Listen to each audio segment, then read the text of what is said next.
batu mingi na mboka na biso soki osengi na ye atangela yo ba richesse oyo nzambe apesa na mboka na biso, batu mingi okoyoka kaka akotanga cobalt, akotanga lengo, akotanga diamant, akotanga or, akokipe kotanga pétrole, mais batu ebele babosa na kake nzambe apesa biso richesse oyo bamboka msusu kutu bazalaka na yango te pe balukaka yango butu lokola moi oyo ezali bongo mai. Na yango biso lelo tokobetela bino mwa histoire to pe lisolo ya lac Tanganyika. Lac Tanganyika ndenge bomonaka yango bongo boyebaki ezali bongo deuxième lac après lac Victoria awa na kati ya Afrique pe troisième na kati ya le monde entier na kolandisa ma volume na yango après lac Caspien. Pe lac Tanganyika ezali bongo deuxième lac le plus profond après lac Baïkal. Lac Tanganyika bokanga pe boyebaki ezali bongo na 677 km pe ezali na 18% ya eau douce libre, donc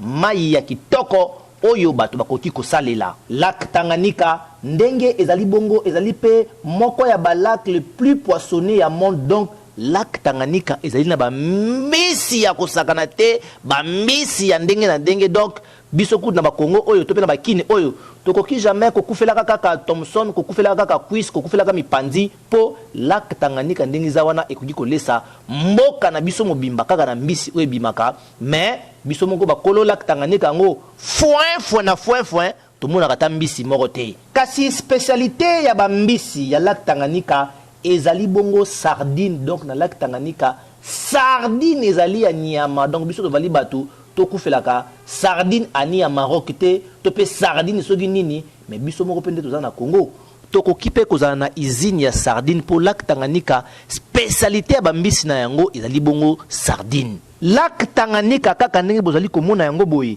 ekota pe na fleuve Congo à travers rivière Lukunga, pe lac Tanganyika ndenge za wana ekota pe na océan Atlantique. Mais ndenge tozali koloba boye baki lac Tanganyika ezali bongo affecté na masolo etali bongo changement climatique pe ba activité humaine, donc batu bakomi kokota na lac Tanganyika yango kutu ekomi kosala ki bambisi mingi bazali komona na lisusu te, bakimi po modèle bazali ko pêchele bango, pardon, bambisi bake musika balingi su komona na te. Lac Tanganyika pe ndenge ezali bongo boye baki ezali kaka affecté na masolo etali changement climatique te, ekomi pe affecté na masolo etali déforestation pe masolo oyo hydrocarbure pour na lac Tanganyika ndenge za bongo eza na gaz, eza na pétrole, donc batu bakomi kokota pour na ko exploiter yango lac Tanganyika ekomi na ba problème ebele. Tala soki bakondi ya mboka na biso batie penza mayele makasi bakongole bakoki kokufa nzala te